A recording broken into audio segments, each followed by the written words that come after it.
Have you ever trusted someone so deeply, so completely, that the idea of betrayal felt impossible, until it happened? I woke up to the quiet beeping of machines and the sterile scent of antiseptic. The room was unfamiliar, but the ache in my chest reminded me where I was, a military hospital in San Antonio, 2 surgeries behind me, a long recovery ahead. My first thought was gratitude. I'd survived. My second? Confusion. I reached for my phone, eager to hear from my wife. Lena. But there was only one message. You don't need this anymore. I deserve it. Attached was a screenshot of our joint savings account. The balance read 0. Every cent I'd earned over 20 years of military service. Gone. Transferred out while I lay unconscious in recovery. I didn't respond. Not with anger. Not with panic. Just a quiet exhale. My training taught me never to react emotionally under fire. And this was a different kind of war. She thought she'd taken everything. What she didn't know was that I'd been preparing for battles like this my whole life, and I wasn't done fighting. Not yet. My name is Colin Powell. I'm 42 years old, a retired Army Ranger with 20 years of service and more deployment stamps in my passport than I care to count. I've seen things I'd rather forget, and lost more friends than I'll ever be able to honor properly. But I've always carried myself with a certain code: discipline, loyalty, responsibility. You don't leave your people behind, you don't take shortcuts, and you never let emotions make decisions for you. I met Lena at a veterans fundraiser. In DC, she was giving a speech on trauma advocacy, eloquent, educated, magnetic in the way some people just are. I'd been home 6 months from my final tour in Afghanistan and still adjusting to civilian life. She saw past the uniform, past the stories, or so I thought. I admired her drive, the way she moved through a room like she already owned it. We started dating not long after. Within a year, we were married. We moved to Texas, her idea. Slower pace, more space. I took contract work in security and logistics, good pay, long hours. She got a job at a nonprofit. On the surface, we were building a life. But beneath it, something was shifting. At first, Lena was supportive of my work, understanding when I had to travel, even proud. But over time, the late nights, the check-ins from different cities, the gaps in our calendar where other couples might have slotted in vacations or date nights, they wore on her. She started making comments, jokes at first, then questions. Why couldn't I find something local? Why was I always so tired when I was home? Why didn't I talk more? I didn't know how to explain that some parts of you come back from war and some parts don't. And maybe I should have tried harder. Maybe I should have seen the signs earlier. But I was busy providing. I set up savings accounts, handled the insurance, managed the refinance on the house when rates dropped. Lena was never interested in that side of things. She let me deal with the numbers, the documents. I didn't think twice about it, until the morning I collapsed in the backyard. It was supposed to be a routine Sunday. I was trimming the hedges when a sharp pain cracked through my chest like a shot. The next thing I remember, I was on the ground, gasping, the sky blurring above me. A neighbor called 911. I was airlifted to the military hospital, unresponsive, by the time I arrived. Emergency surgery followed by induced sedation. By the time I opened my eyes, everything had changed. Lena had drained our accounts, forged documents, and disappeared. I was alone in a recovery room, body stitched back together, bank account emptied, and a message on my phone that made one thing clear. Whatever marriage we'd had was over, and it was up to me now to decide what came next. The worst kind of betrayal isn't loud. It doesn't come with shouting, broken dishes, or tearful goodbyes. It comes quietly, methodically, while you're sedated and unable to fight back. Still lying in that hospital bed, I opened the banking app again, hoping maybe it was a mistake, a glitch. But it wasn't. The account showed a full withdrawal of $78,000 over a span of 3 days. Every transaction authorized with Lena's credentials. She hadn't even tried to hide it. Attached to her message was a photo of the home we shared, emptied. Furniture gone, curtains stripped. The for sale sign out front was a new addition. I blinked hard. That house had been part of my reintegration plan, the one place I'd allowed myself to feel normal again.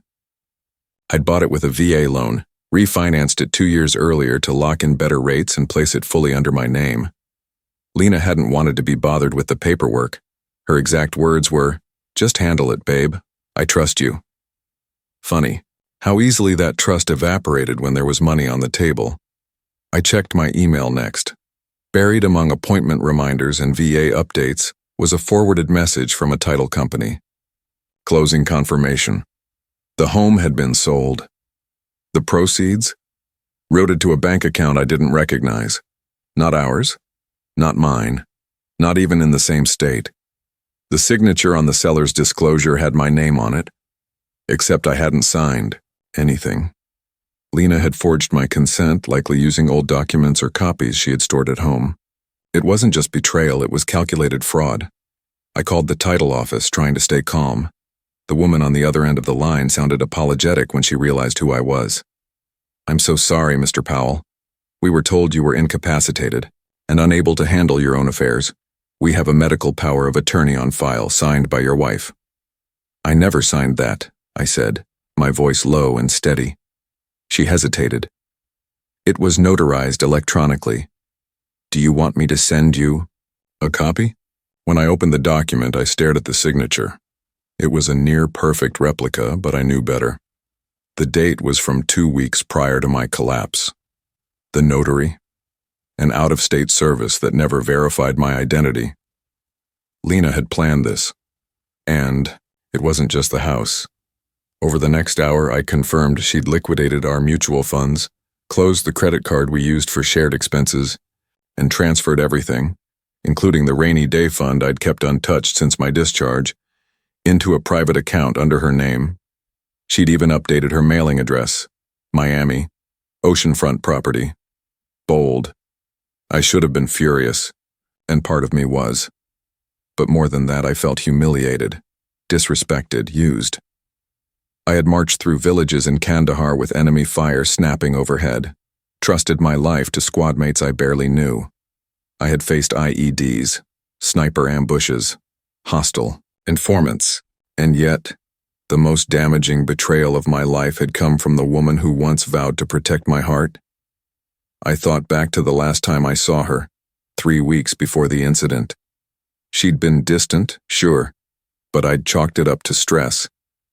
She mentioned needing space, going on a retreat with friends to reset. I encouraged it, thought maybe it'd help. Turns out that retreat had been a week-long trip to Florida, where she met with a real estate agent and signed the first offer on our house. Now I was here, stitched up from surgery, tethered to machines, and without a home to return to. No funds, no support, and no legal standing yet to fight back. But she had underestimated one thing. I hadn't survived 20 years in the Army by being passive, and I didn't get this far by letting people take without consequence. Lena thought this was the end. But for me, it was the beginning of something much colder, much more precise, a counteroffensive. After I was discharged from the hospital, I didn't go looking for Lena. I didn't drive to our, now her, new address. I didn't call. I didn't scream. I did something that would have seemed impossible to a younger version of myself. I asked for help. Ramirez was waiting in the parking lot. Fellow vet, former combat medic, the kind of guy who knew how to read your silence before you said a word. We'd served together in Iraq back in 2008 and stayed in loose contact ever since. When I called him from the hospital bed, I didn't even finish the sentence. He just said, "Come stay at the ranch." His place sat about an hour outside Austin, tucked behind scrub oaks and rusted fence lines, quiet enough that you could hear your thoughts whether you wanted to or not. It was the kind of silence that presses in on you, demands you reckon with, things you've been outrunning. And for a few days, that's all I did reckon. I couldn't sleep, not deeply. My body ached from the surgery, but it was the emotional soreness that kept me up. I'd spent the better part of 2 decades learning how to compartmentalize trauma, to box it up and shelve it for later. Combat makes that a survival skill. But betrayal? That's personal. That seeps through the cracks. I replayed everything. Every dinner where Lena was half present. Every weekend trip she suddenly couldn't take. The time I found a second phone charger in her gym bag and convinced myself it was for work. All the signs were there. I had just refused to connect them. Dots. And that shame, that old soldier's guilt, started creeping in. The kind where you question every judgment call. How could I, someone trained to recognize deception and threat, miss this right under my own roof? What did I turn a blind eye to just to preserve a life that looked whole on paper? You're not the first man to be blindsided by someone he trusted, Ramirez said one night, sitting across from me on the porch, beer in hand, moonlight casting hard shadows on his face. But the question is, what are you going to do now? I didn't answer at first. I was still trying to feel something other than embarrassment. But deep down, a shift had begun. Anger wasn't taking root the way I thought it would. I wasn't boiling. I was sharpening. There's a difference. I started to plan, not for revenge in the cinematic sense, but for something far more effective. Exposure, justice, and closure. I began by organizing what little I still controlled. I called the VA to request a copy of my medical records, establishing a clear timeline of my incapacitation.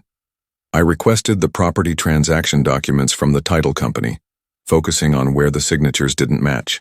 I reviewed our past communications, our tax returns, Lena's social media activity. That's when something else dawned on me, something I hadn't thought about in years. Back in my second year stateside, I'd opened a private savings account under a military credit union. Automatic deposits, modest interest. It was meant to be a backup plan, a just-in-case the world goes sideways fund. I hadn't touched it since, and I never told Lena it existed. I logged in. The balance, $20.43.97. Not enough to rebuild everything, but enough to take the first step. Ramirez looked over my shoulder when I told him. That's your seed money, he said. Now plant it wisely. There was one more thing. Before I left, active duty, I'd appointed a power of attorney for combat deployments. A lawyer friend on base had advised me to keep a copy stored outside my household just in case. The original document, notarized and sealed, was tucked away in a safety deposit box under my name at a small bank in Killeen. Lena never had access to it. That meant the one she submitted to sell the house had to be forged. I wasn't just wounded anymore. I was legally armed. I just needed to move carefully, and more than anything, I needed to stay silent. Let her believe I was down for the count. Let her believe she'd gotten away with it. She'd written me off too early, and that mistake was going to cost her. The more I pulled at the threads, the more the whole thing began to unravel. It started with a text from my old neighbor, Janice. She was in her 60s, retired school teacher, lived across the street for over a decade. She was one of those people who noticed everything but rarely said anything unless it truly mattered. Colin, she wrote, I didn't want to intrude, but there's been a man staying at your house. Tall, wears a suit. He's been driving your truck. I thought maybe a cousin or something, but it didn't sit right. Are you okay? My truck. That was the last straw. It had been parked at the depot when I collapsed. The keys were with the hospital's intake officer. There was no legal way Lena should have gotten access unless she lied again, which I was starting to assume was her default setting. I called the tow yard. The dispatcher confirmed it had been picked up by a third party 2 days after I was admitted, paperwork signed under emergency spousal authorization. A loophole, but not a legal one. The man Janice had seen wasn't a cousin. His name was Terrence Cole. I didn't know him personally, but he'd shown up in Lena's phone records. She'd called him 37 times in a month, usually late at night. A search through online databases linked him to a luxury condo complex in Miami Beach. His LinkedIn claimed he was a financial consultant and wealth strategist. Translation: a grifter who specialized in making other people's money vanish. I reached out to a contact from my military days, Eli, former intelligence analyst turned cybersecurity freelancer. Within an hour, Eli had traced Lena's new IP, login location to a gated building in Miami. He sent me screenshots, Recent posts from Terrence's Instagram where Lena's arm could be seen draped around his shoulder during a rooftop brunch. Champagne, gold watches, ocean view. It looked like a victory lap, but they were careless. I recognized a watch in one of the photos. Mine. A gift from my CO after my final deployment, engraved with my unit's crest. Lena must have taken it, from the safe at home before the sale. That detail felt small, but it lit something in me. It wasn't just the money, it wasn't even the house. It was the erasure. She was trying to rewrite the story of our life together, frame it as her escape rather than her theft. I needed more than outrage. I needed evidence. I filed an official fraud alert with my bank and a report with the Department of Veterans Affairs. But I knew the civilian system moved slow. That's when I remembered a little-known legal channel available to veterans, the JAG Referral Network. While I was no longer active duty, former service members could request guidance through specific programs tied to military legal defense. I filed a petition with JAG to review Lena's forged documents under the Uniformed Services Former Spouses Protection Act.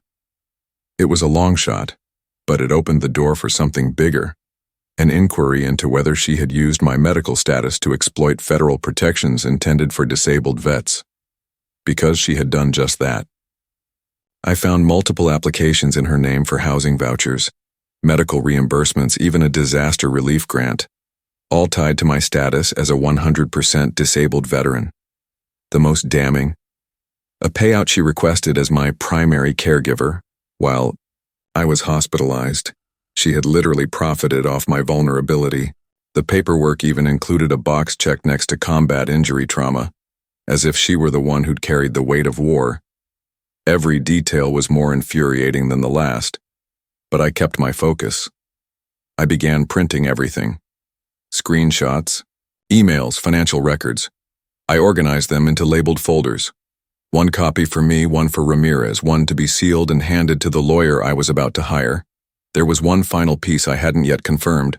Was Lena planning to leave the country? Eli ran another sweep.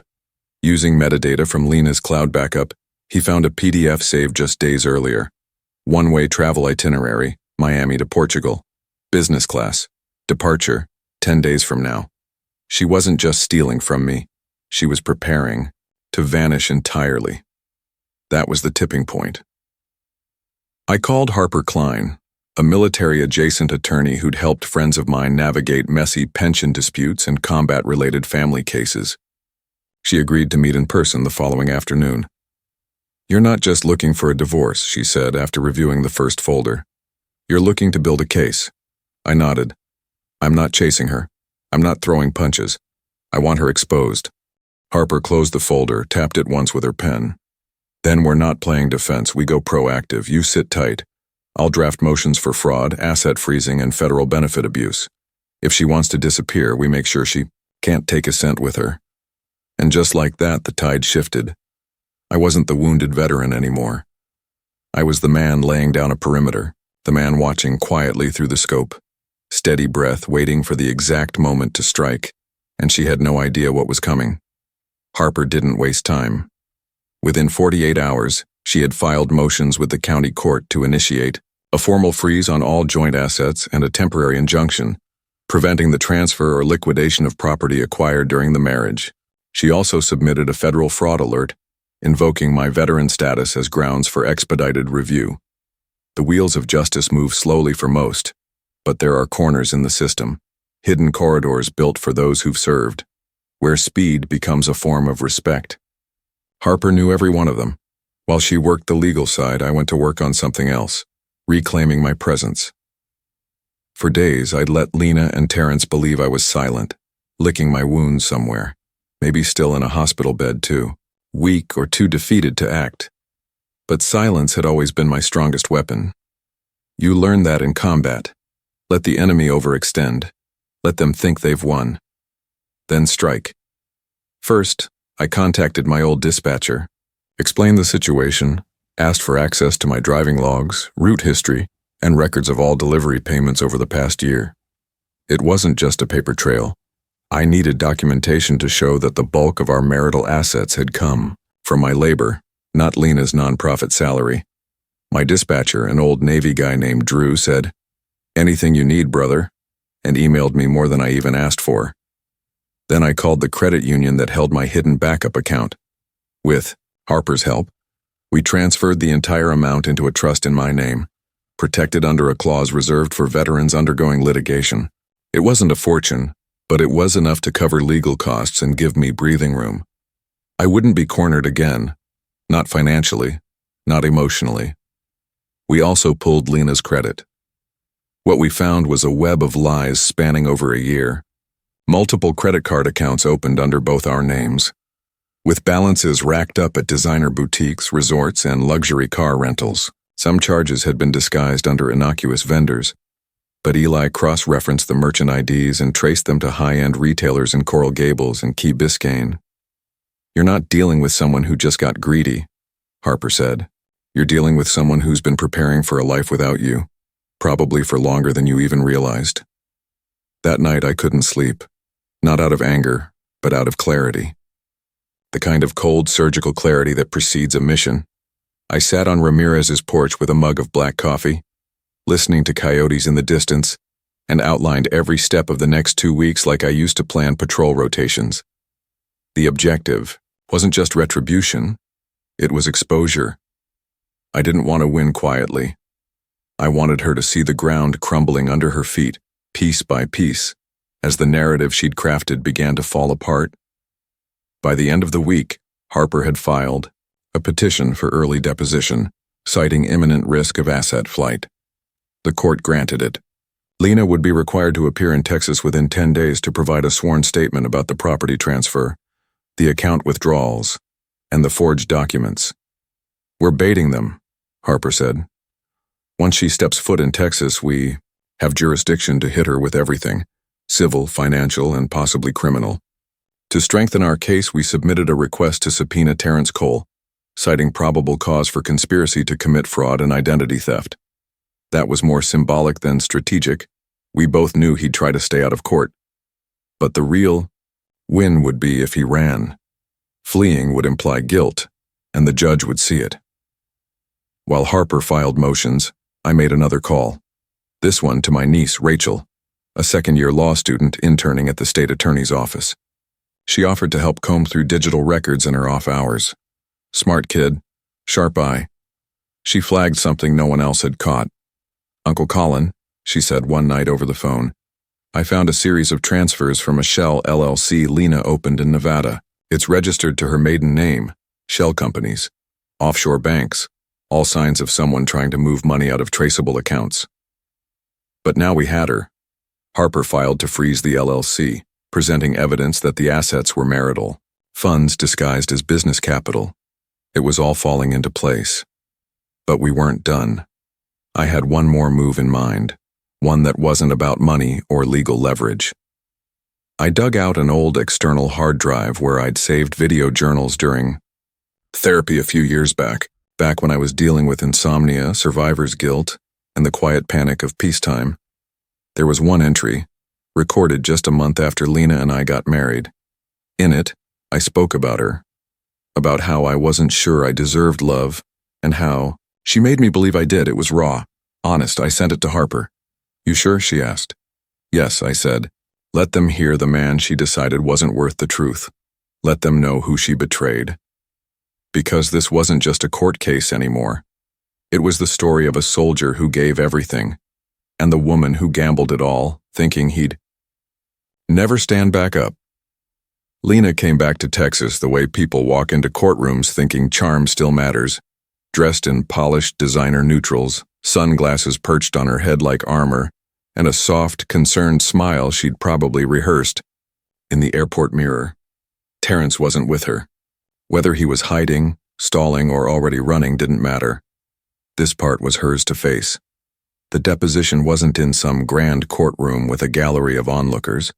It was quiet, administrative, and clinical. Just a narrow conference. Room inside the Travis County Courthouse, with fluorescent lights humming and a court reporter at one end. Across the table sat Harper and me. Lena took the seat opposite, flanked by her attorney, a sharp-looking woman named Davis who, despite the practiced calm, Looked like she already regretted taking the case. Lena glanced at me once, briefly. I held her gaze blank like I had during ambush debriefings. No anger, no emotion, just controlled breath. The court reporter began, and Davis made the opening statement. Lena was devastated, confused by the allegations, overwhelmed by the emotional strain of a collapsing marriage. She had acted in self-defense, financially speaking. Her narrative leaned on vagueness, general emotional neglect, a sense of abandonment, loneliness while I was always away. No details, just broad strokes painted in sympathy. Then it was our turn. Harper led with the basics. Date of marriage, financial structure, proof of the sole refinance under my name, medical records from the hospital confirming my incapacitation. Then she slid across printed evidence of the forged power of attorney form, one that Lena claimed I had signed in advance. "Is that your husband's signature?" Harper asked. Lena leaned in, squinted, then said softly, "It looks like it." Harper didn't flinch. "You mean the same husband who, at that time, was unconscious in a hospital bed recovering from cardiac surgery?" Davis objected to tone. Noted. Next came the timeline. Bank statements showing Lena's withdrawals made during my hospitalization, digital forensic data showing where she'd accessed the accounts, and proof of a forged notary entry from an online platform that never verified my ID. Lena began to shrink, her rehearsed confidence faltering. Then Harper pulled out her final folder. Inside, a series of screenshots showing Lena's applications for federal benefits as my caregiver, made during the same week she initiated the property sale and drained our accounts. Another document, a grant she applied for using a false VA reference code. A fraud, plain as day. Davis scrambled, trying to reposition the narrative, claiming Lena was unaware of legal boundaries, acting under emotional duress, confused about what she was entitled to. But the problem with pretending you're just messy is when your digital footprint looks like a blueprint. And then I spoke. "I didn't come here today for revenge," I said, voice steady, leaning slightly forward. "I came here because I've spent my whole life serving a country that taught me to stand up for those who can't. And I almost forgot that includes me." Lena didn't say a word. Not one. She just stared down at her perfectly manicured hands and blinked slowly like she was still trying to process how the script had flipped so fast. Then Harper pressed play on a video file. It was a security camera clip, low quality but clear enough. Terrence standing in my garage giving instructions to movers. In the background, Lena can be heard laughing. The timestamp? 48 hours after my surgery. Her lawyer hadn't seen it. Her body went rigid. After the deposition, Lena tried to approach me outside the building. She called my name, a tremor in her voice I hadn't heard since the first time she said, "I love you." "Colin, please. This isn't what you think." "Terrence. He wasn't supposed to be. This all got out of hand." I looked at her. Really, looked. Not as the woman I once married, but as the stranger who had studied me long enough to know exactly when to strike. "You didn't just take my money," I said. "You tried to erase me." She didn't respond. I walked past her without another word. Back at Harper's office, she was already drafting a new motion. Based on the deposition and new evidence, we now had grounds for an emergency court hearing, not just for divorce and asset protection, but for formal charges of financial exploitation and document forgery. "Terrence won't show," Harper said. "But Lena will have to. And now the judge has context." I nodded. "Good. Let's finish this." But in the days that followed, the pressure started cracking their perfect little facade. A friend of Ramirez's who worked in real estate tipped us off. Terrence had listed his Miami condo. Fast, below market, cash buyer only. Within hours, Eli confirmed Terrence had withdrawn nearly $90,000 from his account in IMTUR cashier's checks. They were preparing to disappear, but they'd waited too long. The storm was already here, and this time I wasn't alone. I wasn't unarmed. I had the law. I had the proof. And most of all, I had nothing left to lose. The hearing was scheduled just 10 days after Lena's deposition. It moved faster than anyone expected. Harper had filed for an emergency session citing imminent flight risk, active financial concealment, and suspected fraud involving federal benefits tied to my veteran status. Judge Ellis, a senior circuit judge known for a no-nonsense demeanor and a reputation for respecting service members, agreed to hear the case personally. That morning, I wore the only suit I owned. Not a dress uniform. This wasn't about sentiment. It was about precision.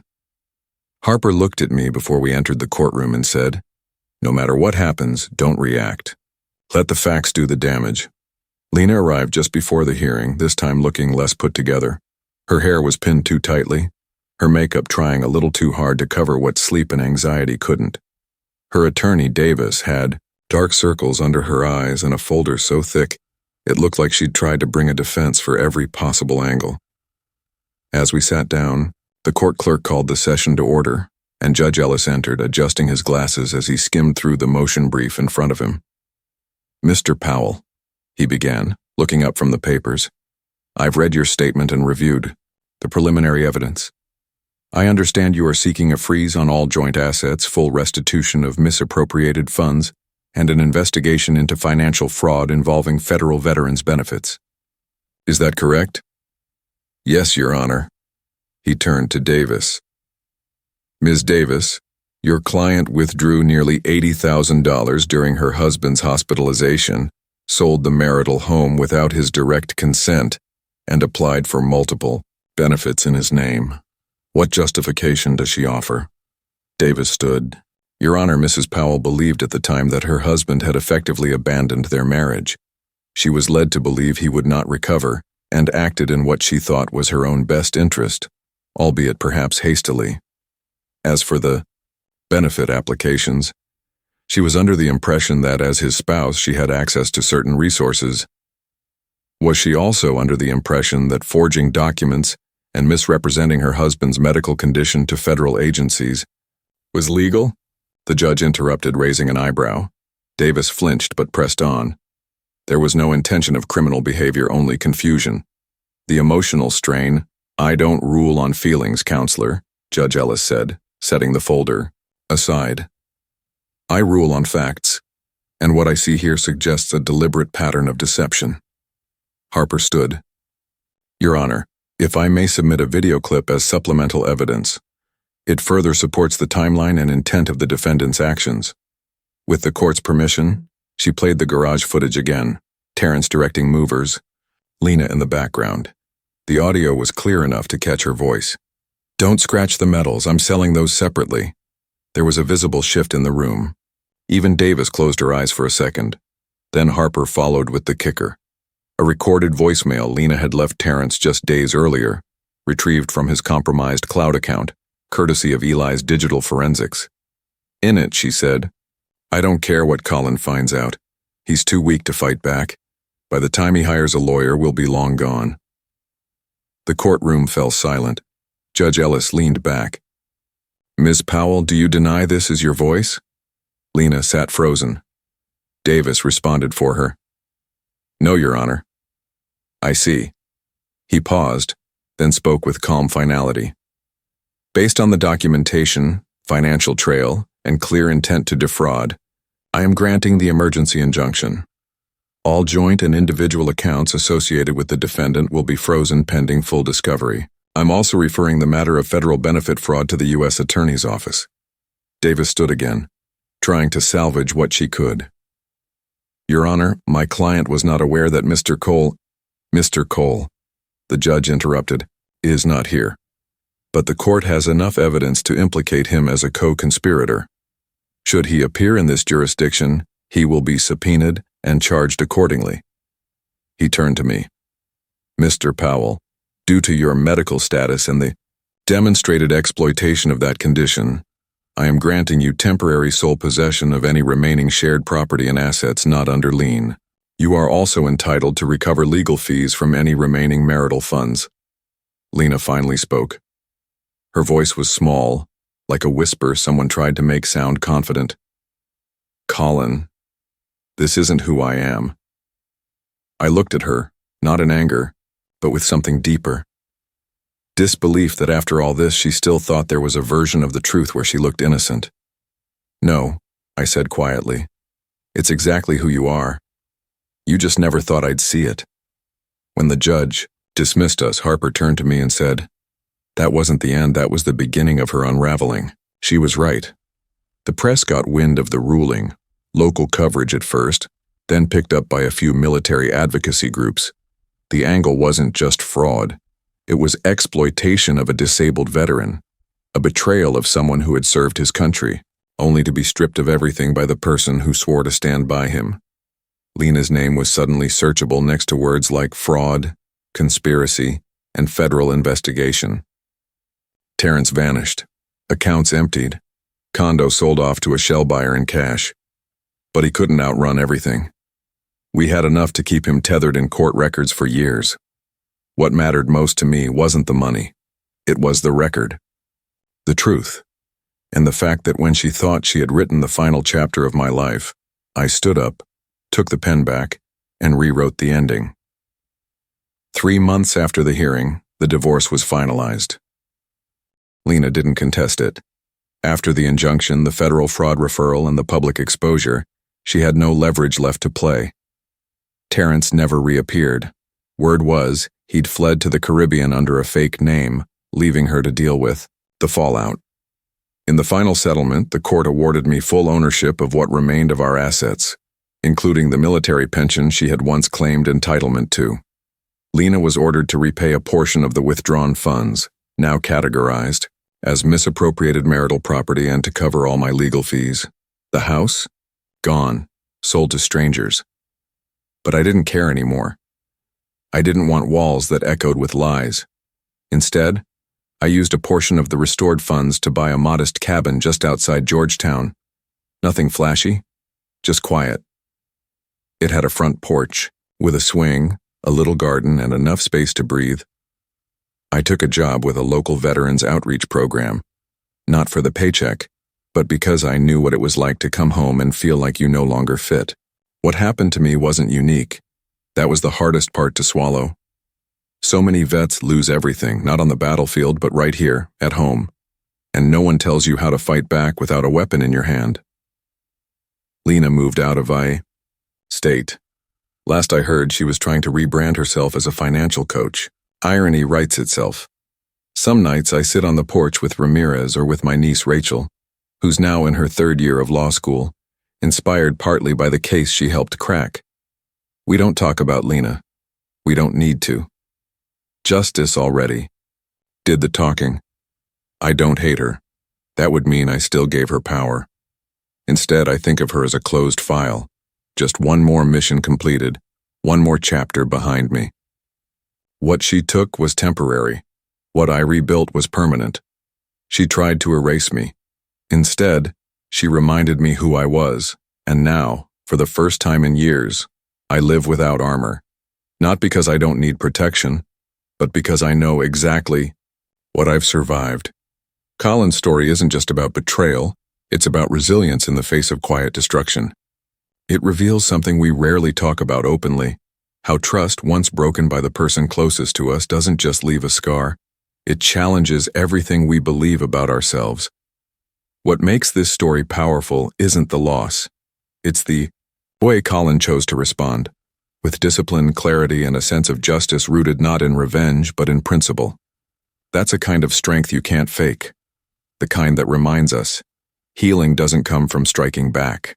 It comes from standing tall when no one's watching, rebuilding not just what was lost, but who you are. Stories like these resonate because they reflect truths we often keep to ourselves. And maybe that's why you're still here listening. Maybe you've seen someone go through something similar, or maybe you have. If this story stirred something in you, share your thoughts below. You never know who needs to read them. And if you want more stories that speak to justice, to second chances, and to the quiet strength it takes to start over, subscribe, leave a like, and stay with us.